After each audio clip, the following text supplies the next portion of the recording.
வாழ்க வையகம், வாழ்க வளமுடன். அனைத்து உறவுகளுக்கும் இனிய வணக்கம். 12 ராசிகளில் 4வதாக அமைந்துள்ளது கடகம். பொதுவாக கடக ராசியில் பிறந்த அனைவருமே நல்ல குணம், அமைதி, ஒழுக்கம், இரக்க குணம் கொண்டவர்களாக இருப்பார்கள். தாயின் அக்கறை, விட்டு கொடுத்தல், தியாகம் ஆகிய குணங்கள் இவர்களிடம் இருக்கும். மற்றவர்களுக்கு ஓடி வந்து முதல் ஆளாக உதவி செய்வதில் இவர்களை மிஞ்சுவதற்கு ஆளே கிடையாது. வாழ்க்கையில் தனக்கென ஒரு தனி கொள்கை வகுத்து கொண்டு அதன்படி வாழ்பவர்கள். கடகராசியில் பிறந்த பெண்கள் எப்போதும் தங்களுக்கென்று ஒரு கடமை இருப்பதாக நினைத்து செயல்படக்கூடியவர்கள்.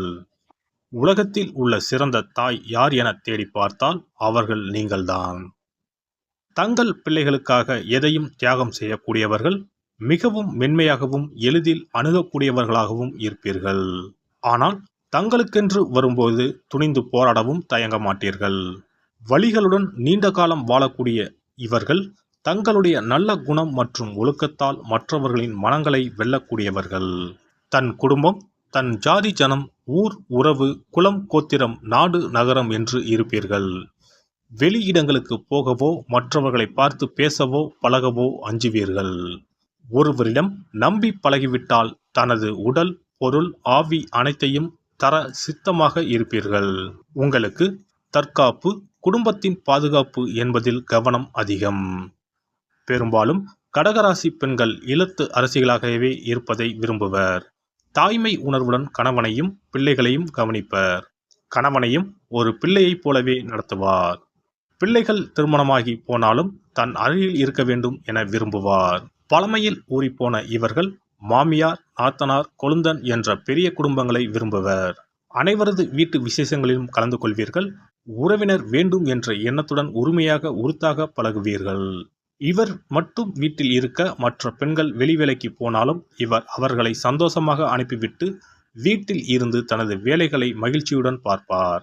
இவரிடம் போட்டி பொறாமை இருக்காது. தாய்மை பண்புக்கு தீய எண்ணம் கிடையாது அல்லவா? இவர் குடும்பத்தின் குத்துவிளக்கு, சிறந்த ஆலோசகர், வழிகாட்டி, பெண்களின் முன்மாதிரி, மற்றவர்களின் துன்பங்களை துடைப்பவர். வீடுதான் இவருக்கு சொர்க்கம், பாதுகாப்பு கோட்டை. அதில் இவர் ஒரு முடிசூடா மகாராணி. கடகராசி பெண்கள் நிறைய வீட்டு வேலைகள், வீடு அல்லது குடும்பம் சார்ந்த வேறு பல வேலைகளை பிரியத்துடன் செய்வார்.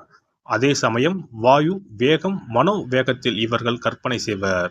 அழகழகாக கோலம் போடுவார். தோட்டத்தை அழகாக பராமரிப்பார். அனைத்து விழாக்களையும், விரதங்களையும், பூஜைகளையும் கர்ம சிரத்தையாக செய்து முடிப்பார். பெரியவர்களை மதிக்கும் இவர்கள் மூத்தோர் சொன்ன சாஸ்திர சாங்கியங்களை சரியாக செய்வார். சாமி பாட்டு, ஸ்லோகம் போன்றவற்றை மனதுக்குள் சொல்லிக்கொண்டே வேலைகளை செய்வார். இவர் வீட்டு வேலை, தையல் வேலை, தோட்ட வேலை என்று எதை செய்து கொண்டிருந்தாலும் மனதுக்குள் ஏதேனும் சிந்தனை அல்லது கற்பனை ஓடிக்கொண்டே இருக்கும். கவலைகளை பிறரிடம் சொல்லாமல் தனக்குள்ளே புதைத்து கொள்வார். யாராவது இவருக்கு நல்ல பேச்சு துணை கிடைத்தால் அவர்தான் இவரது ஆப்த நண்பர். பொதுவாக கடகராசி பெண்ணுக்கு துரோகம், பொய், பித்தலாட்டம், களவு வராது. இவர் தெளிந்த நீரோடை. எனவே எல்லோரிடமும் நேர்மையாக பழகுவார்.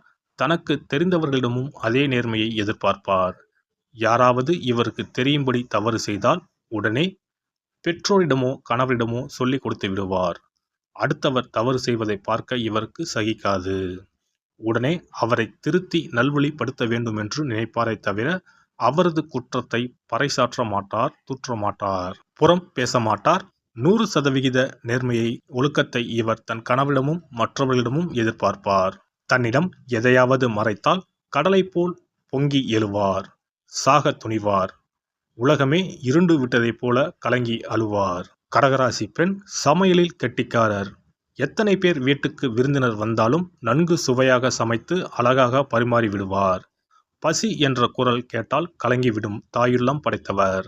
சாப்பாடு போட்டு எல்லோரிடமும் நீங்க நல்லா இருக்கணும் தாயி, உங்க பிள்ளை குட்டி எல்லாம் நல்லா இருக்கணும் என்ற வாழ்த்தை பெற்று விடுவார். விதவிதமான ஊறுகாய், விதவிதமான பொடிகள், விதவிதமான வற்றல், வடகம் என்று வீட்டில் பல வகை உணவுகளை தயார் நிலையில் வைத்திருப்பார். புது புது உணவுகளை சமைத்து பார்ப்பதில் ஆர்வம் உள்ளவர். கடகராசி பெண் இரவில் பார்க்க மிகுந்த அழகுடன் கலையாக தோன்றுவார். பௌர்ணமி நாட்களில் படு உற்சாகமாக இருப்பார். அமாவாசை தினம் வரும்போது மனச்சோர்வுடன் இருப்பார். இரவில் இவருக்கு தூக்கம் வராது. ஏதாவது கற்பனை செய்து கொண்டே படுத்திருப்பார். இரவில் படம் வரைவது, பாட்டு கேட்பது, எழுதுவது, படிப்பது என்றால் இவருக்கு மிகவும் பிடிக்கும். பெரிய பெரிய புத்தகங்களை வாசித்து கொண்டே இருப்பார் அல்லது விடிய விடிய பழைய படங்களை பார்ப்பார். கடகராசி பெண்ணுக்கு காமத்தில் அதிகம் ஈடுபாடு கிடையாது. அவர் அதிலும் பழைய பஞ்சாங்கமாகவே இருப்பார்.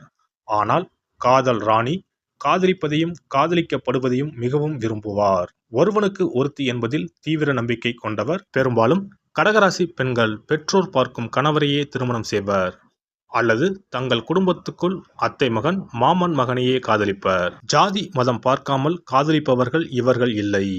ஜாதகத்தில் சனி, ராகு, கேது சேர்க்கை, சந்திரன் அல்லது லக்னத்திற்கு 7ஆம் இடத்தில் இருந்தால் கலப்பு திருமணம் நடக்கும். அதற்கு பிறகு ஏதேனும் ஒரு மதம் அல்லது ஜாதிக்குள் நிற்பார். கடகராசி பெண்கள் பெரும்பாலும் சம்பளத்துக்கு வேலைக்கு போக மாட்டார். அவர் வேலைக்கு போனாலும் அது அவரது மனதுக்கு திருப்தியாக அமைய வேண்டும். பணியிடமும் அவருக்கு ஒரு வீடு போலதான். அங்கும் உயிரை கொடுத்து வேலை செய்வார். சம்பளம் இவருக்கு ஒரு பொருட்டே அல்ல. அலுவலகம் அல்லது பணியிடம் இவருக்கு முக்கியம். இவர் கற்பனைத்திறம் உள்ளவர் என்பதால் கதை, கவிதை எழுதி சிறப்படையலாம். தோட்டம் அமைத்தல், செடி வளர்த்தல், கனி மரம் வளர்த்தல் போன்ற துறைகளில் ஈடுபடலாம். அழகு சார்ந்த தொழில்களை செய்யலாம். வெளியே அலுவலகத்துக்கு போகாமல் ஆன்லைனில் செய்யக்கூடிய தொழில்கள் எதையும் செய்யலாம். அதுவும் அவர் வீட்டு வேலைகளை முடித்துவிட்டு ஓய்வாக இருக்கும் நேரம் மட்டும்தான் செய்வார். மக்களுக்கு நன்மை செய்ய நினைக்கும் அரசியல்வாதி கூட ஆகலாம். கடகராசி பெண்ணுக்கு சிக்கனமும் சேமிப்பும் 2 கண்கள் ஆகும். வீட்டில் சிறுவாடு சேர்த்தல் என்பது இப்பெண்களின் பிறவி பழக்கம் ஆகும். ஒரு பைசா கூட வீணாக்காமல், கடையில் தேவையில்லாமல் எந்த பொருளையும் வாங்காமல் சிக்கனமாக இருப்பார். பிள்ளைகளுக்கும் பெரியவர்களுக்கும் வீட்டில் பண்டங்களை செய்து கொடுப்பார். அனாவசியமாக செலவு செய்ய மாட்டார். கோயில்களுக்கு குடும்பத்துடன் அதிகம் போக விரும்புவார். ஆடம்பர செலவை அறவே வெறுப்பார். திடீரென ஏதேனும் மருத்துவ செலவு வந்துவிட்டால் என்ன செய்வது என்று அஞ்சுவார். கையில், பையில், பெட்டியில், வங்கியில் என்று பல இடங்களில் பணத்தை சேமித்து வைப்பார். ஒன்று கிடைக்கவிட்டாலும் இன்னொன்று அவசரத்திற்கு கிடைக்கும் அல்லவா என கருதுவார். அவசர தேவைக்கு இவரது உறவினர்களோ நண்பர்களோ கேட்டால் கொடுத்து உதவுவார்கள். மொத்தத்தில் இவர் ஒரு சிக்கன திலகம். எல்லாம் வல்ல இறையருளால் நீங்களும் உங்கள் அன்பு குடும்பமும் உடல் நலம், நீளாயுள், நிறை செல்வம், உயர் புகழ், மெய்ஞானம் ஓங்கி வாழ்க வளமுடன். இந்த வீடியோ பதிவு உங்களுக்கு பிடித்திருந்தால் லைக் பண்ணுங்க, கமெண்ட் பண்ணுங்க, ஷேர் பண்ணுங்க. மறக்காம சப்ஸ்கிரைப் பண்ணுங்க. பக்கத்துல இருக்கிற பெல் பட்டனை கிளிக் பண்ணுங்க. நன்றி, வணக்கம். ஓம் நமச்சிவாய. சிவாய நம.